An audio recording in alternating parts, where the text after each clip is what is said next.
Bienvenue à tous, voici Opinion CSC, une émission entièrement consacrée à un sujet d'histoire sociale, à un événement syndical qui a profondément marqué notre époque. Et comme toujours avec ce genre de sujet, le souvenir des événements n'est pas pour nous remplir de nostalgie, mais plutôt pour nous rappeler à quel point les progrès sociaux sont fragiles. Ils exigent du courage, de la ténacité et, si on ne veut pas les voir détruits, de l'entretien. Nous allons parler égalité hommes-femmes, alors que notre propre gouvernement entend donner des leçons de comportement en cette matière. Aux réfugiés par exemple, on est bien obligé de reconnaître que nous n'avons pas toujours été exemplaires en matière d'égalité des droits sur le genre, et que nous n'y sommes même pas arrivés à l'heure actuelle. Donner des leçons, c'est bien, mais parfois, il faut savoir en prendre aussi. Florence Loriot du CAROP, que certains d'entre vous connaissent bien maintenant, nous raconte une belle histoire vraie, celle des femmes de la FN qui, en 1966, ont sculpté un grand progrès humain et social, il y a 50 ans.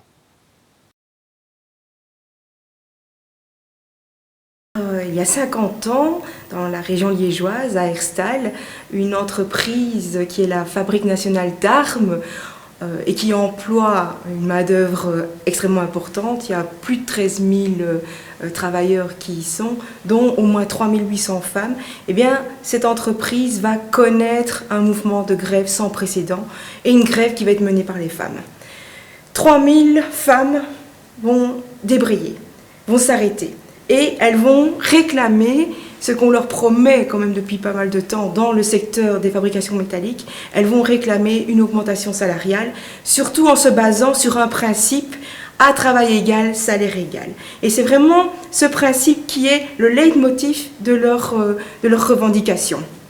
Alors il faut dire que les conditions de travail de ces femmes et des gamins qui travaillent, c'est-à-dire les jeunes hommes qui ont moins de 18 ans, sont extrêmement pénibles. Elles travaillent dans l'huile, d'ailleurs les bâtiments sont toujours imprégnés de cette odeur. Elles travaillent sur plusieurs machines, elles sont payées à la pièce. Donc certaines racontent que dès qu'elles arrivent le matin, elles ne se sentent pas capables d'assurer la production parce qu'il y a le chronométrage qui est également mis en place. Elles sont dans des conditions vraiment extrêmes de travail dans la saleté, avec des salaires extrêmement bas. Et c'est ça aussi, ce sont l'ensemble de ces conditions qui vont amener les femmes à déclencher un mouvement de grève. Ces femmes sont appelées les femmes machines, ce qui prouve déjà le sentiment de déconsidération qu'on éprouve à leur égard, et elles témoignent de ce mépris qu'elles rencontrent par rapport à leurs conditions de travail. Alors les conditions sont extrêmement dures, on a parlé de l'odeur, de cette huile qui provoquait de l'eczéma sans qu'il y ait vraiment de moyens de protection, la chaleur l'été de ces bâtiments, mais aussi le bruit assourdissant dont certaines vont avoir des séquelles, notamment en disant on est devenu sourde à force de travailler dans ces ateliers. Alors elle nous raconte aussi à travers différents témoignages, mais la pénibilité, le fait de ne pas pouvoir aller dans les cantines qui sont trop éloignées par rapport à leur temps de midi, manger sur place dans les machines, devoir tourner sur plusieurs machines à la fois, et de dépendre aussi du régleur, parce que le régleur, c'est celui qui leur permet, si la machine se bloque, eh bien c'est lui aussi qui permet l'entretien de la machine. Et dans les cas de harcèlement, pas toujours sexuel, mais au moins du harcèlement moral, eh bien si le régleur ne règle pas correctement votre machine, eh bien vous n'allez pas pouvoir atteindre la production du nombre de pièces requis, et tout en rappelant qu'à l'époque, on est payé à la pièce, du moins pour cette catégorie de travailleuses. Alors, bon, ce qui est terrible pour ces femmes, c'est de voir qu'elles vont être cantonnées toute leur carrière professionnelle à ce même stade. Elles ne vont pas pouvoir... Il n'y a pas de moyen de promotion pour ces femmes. Tandis que ceux qu'on appelle les gamins machines, qui sont les jeunes hommes qui travaillent avec elles, mais à un certain moment, ils vont avoir accès à un cycle de formation parce que la FN a sa propre école, l'école FN.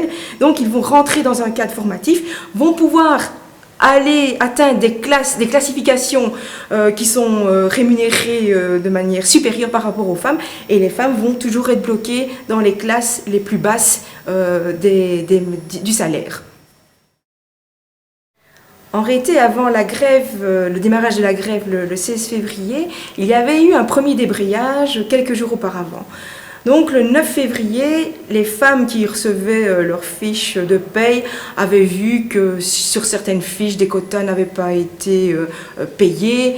Et donc un mouvement se met en route et les femmes organisent une première assemblée générale dans le réfectoire du Pré-Madame en disant ben voilà, nous maintenant on arrête. Et une personnalité, une travailleuse qu'on appelle la petite Germaine, qui est une femme machine communiste, va dire en wallon maintenant on a assez ri de nous autres, on arrête tout. Il faut expliquer aussi le contexte dans lequel ce mouvement se déclenche.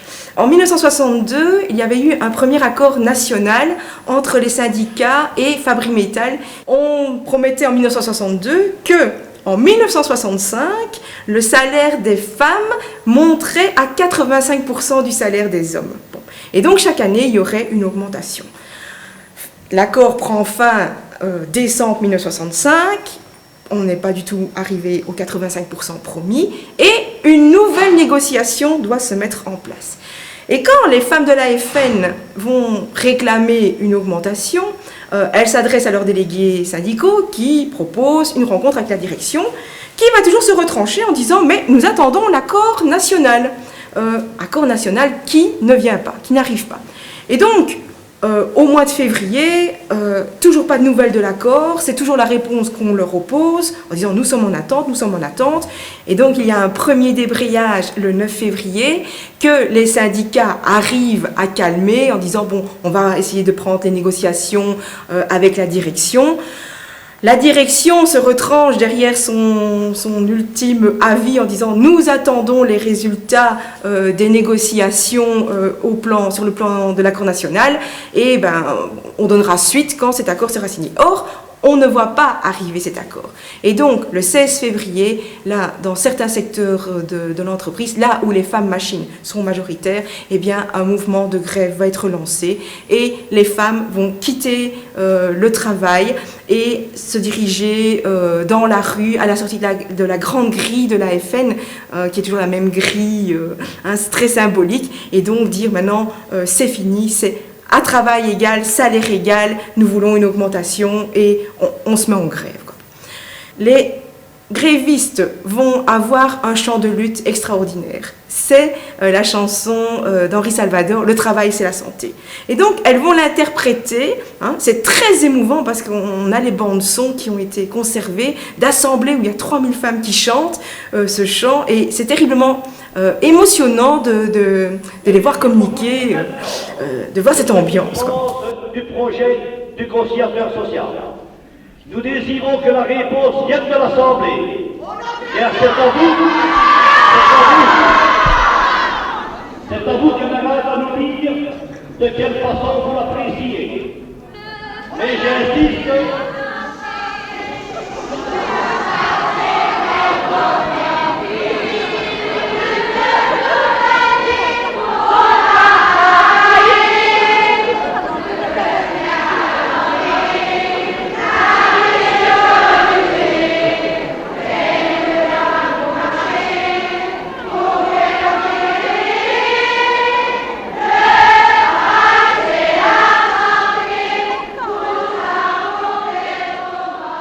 Elles sont dans la rue, les syndicats vont se mettre d'accord pour dire on reconnaît la grève. Voilà.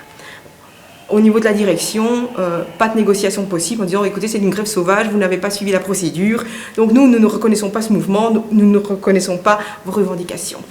Et les femmes vont avoir un lieu de réunion. Bon, parce que c'est un mouvement spontané, il va falloir organiser le mouvement. Donc l'idée, c'est de constituer un comité de grève qui va être composé de 29 personnes, dont essentiellement des grévistes et des représentants des syndicats, pour tenter d'organiser le mouvement. Et le lieu de la réunion, eh bien, ça va être l'ancienne maison du peuple, la Ruche, qui est maintenant l'hôtel de ville de Herstal. Et à la Ruche donc, vont se tenir les grandes assemblées qui vont être fermées au public, en disant bon, maintenant on reste entre nous et on tente d'organiser le mouvement. Alors, ce qui est frappant avec la grève des femmes de l'AFN, c'est qu'une solidarité extraordinaire va se mettre en place. les femmes en grève vont provoquer le chômage des hommes, puisqu'elles sont à la fabrication des premières pièces, et donc progressivement, l'usine va être paralysée parce qu'elle n'alimente plus en pièces ce dont les hommes ont besoin pour constituer les machines, les armes, etc. Il y a bien une tentative de la direction de dire on va récupérer un espace, un autre centre, on va pouvoir faire une production parallèle. Mais là, les hommes ont été très solidaires en disant on ne remplace pas les femmes sur leur poste de travail. Parce que, bon, il y avait cette promesse en disant ben voilà, vous occupez les postes, vous serez mieux payés, etc. Et donc là, il y a quand même une solidarité du mouvement en disant non, on ne les remplace pas, on va soutenir la grève. Cette grève, il faut quand même le rappeler, elle va durer 12 semaines. Pendant 12 semaines, non seulement l'usine va être paralysée, mais il va y avoir cette question financière. Et donc le fait que la solidarité se soit installée montre bien qu'il y avait quand même une reconnaissance. On dépassait le cadre de la revendication simplement salariale. Elle se battait pour un principe. Elle se battait pour le principe à travail égal, salaire égal. Et elle se basait sur un texte de loi, elle se basait quand même sur le traité de Rome qui avait été signé en 1957 et que de nombreux pays européens avaient ratifié et qui, normalement, aurait dû être implanté dans les législations nationales. Ce mouvement, il ne va pas rester local. On aurait pu imaginer qu'il allait juste rester sur la région liégeoise. Mais très vite, cette revendication, eh bien, la presse va en faire écho. Presse locale d'abord, et puis presse nationale, et enfin presse internationale. Et cet élan de solidarité qui va se développer, ce ne sont pas seulement les seuls hommes travailleurs de la FN, mais ce sont des femmes d'autres entreprises de la région et aussi de Charleroi qui vont à leur tour se mettre en grève, dans un premier temps pour soutenir les femmes de la FN et dans un autre temps pour elles aussi revendiquer le même principe.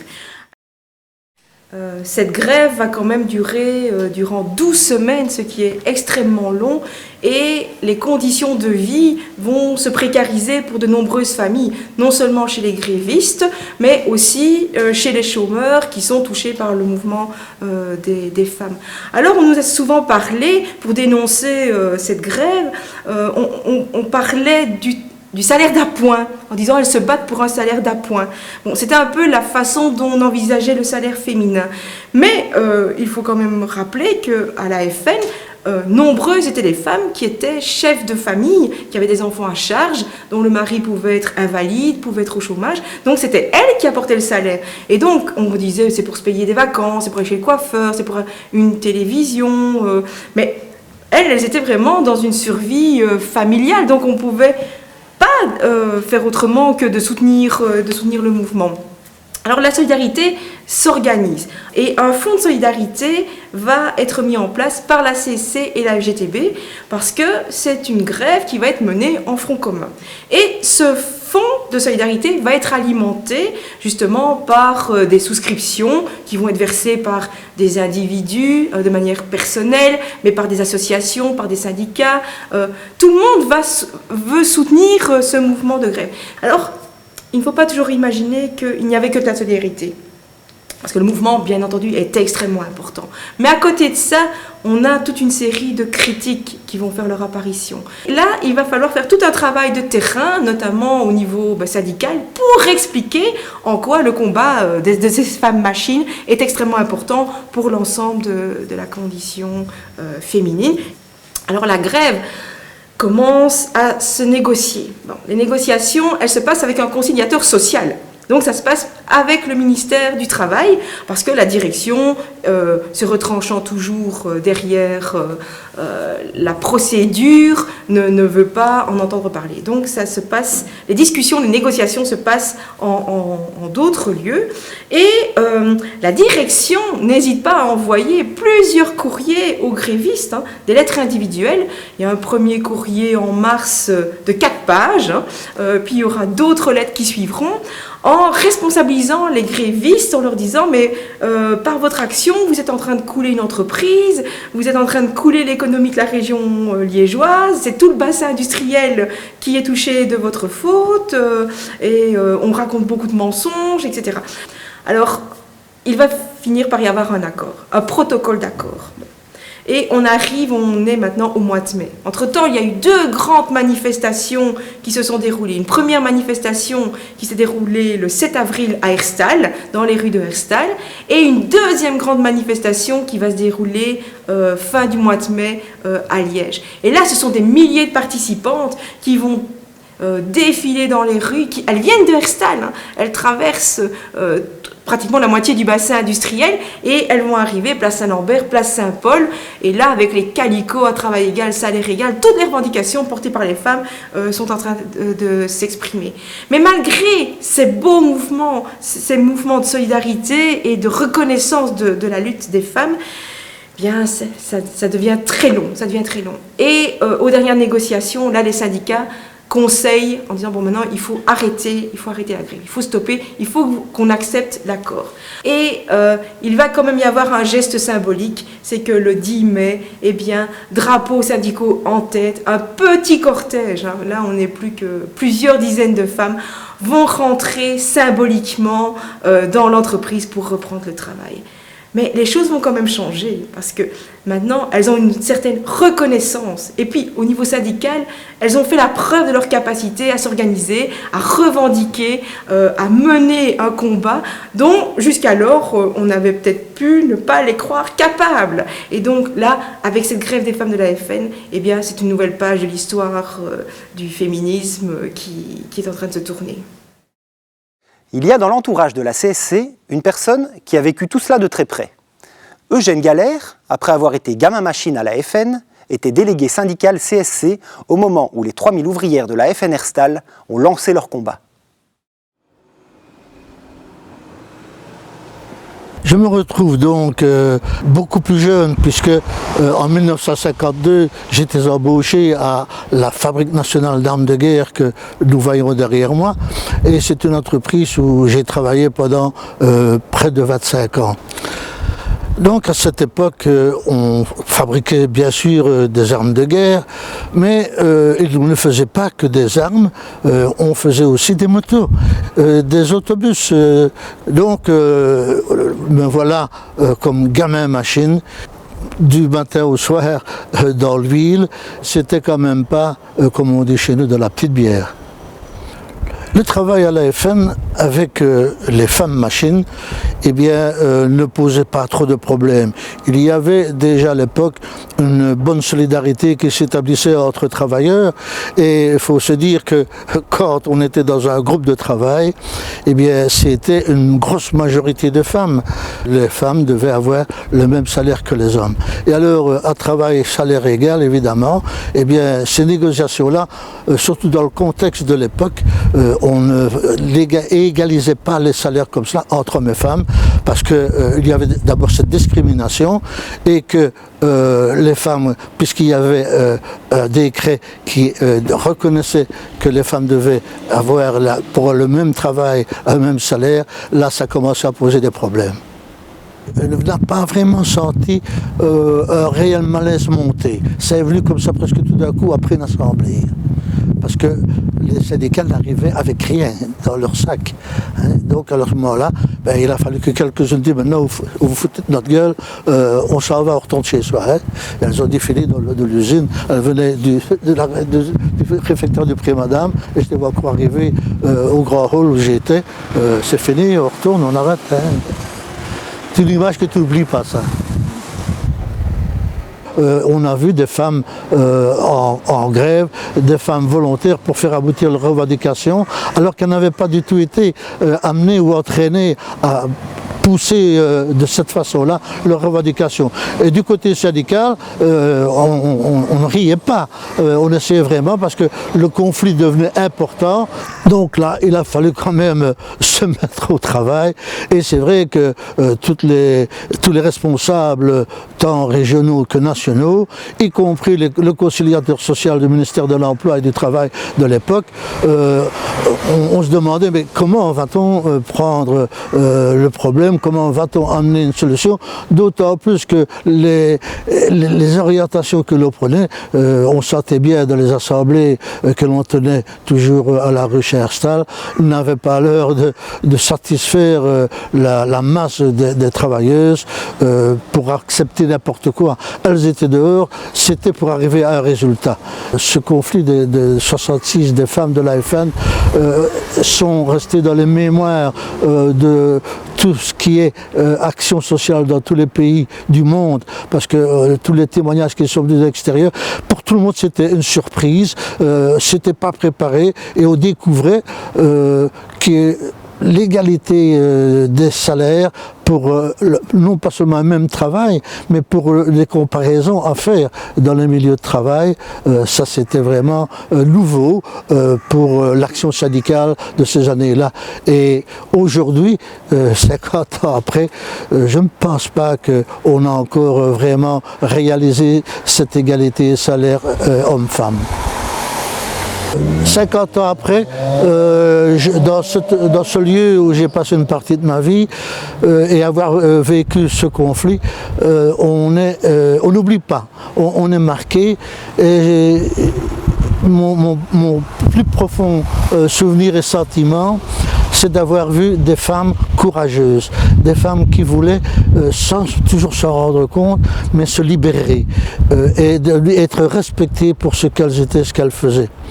Et c'était pas facile, surtout quand on arrivait après presque 3 mois de grève, quand on était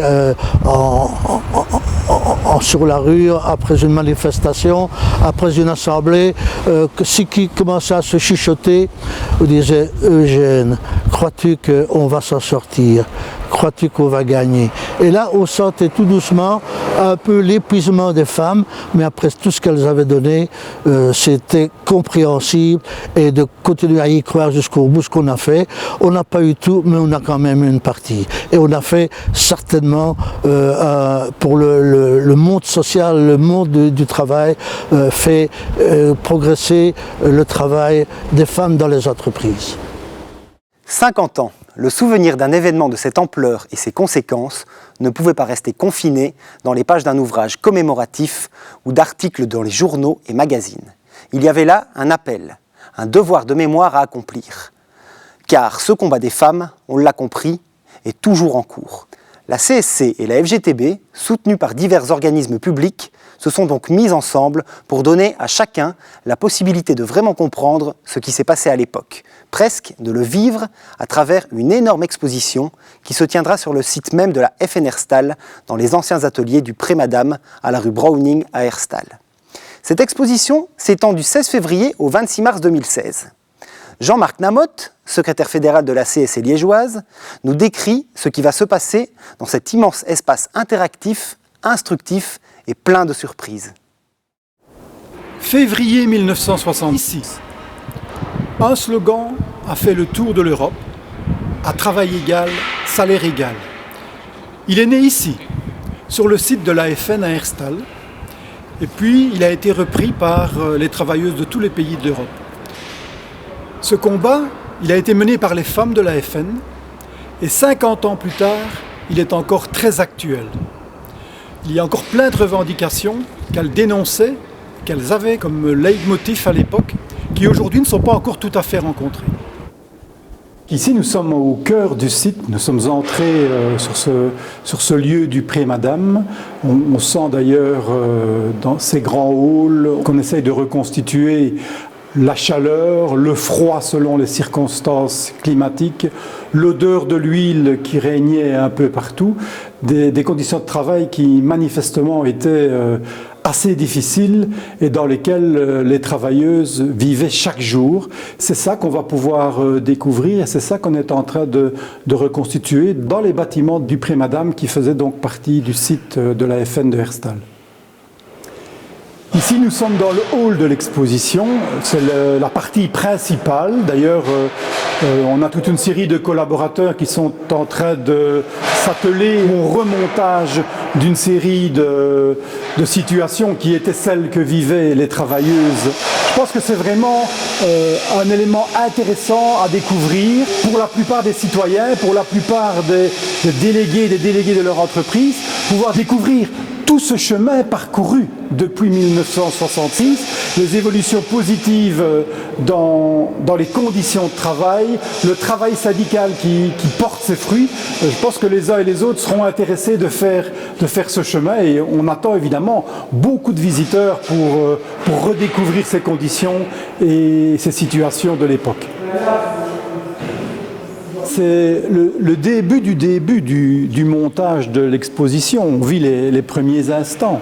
Mais on entend déjà le bruit de ce hall. Alors il faut s'imaginer une usine de la métallurgie de l'époque avec des presses, différentes machines qui les unes et les autres faisaient leur bruit assourdissant à tour de rôle. C'est difficile à vivre.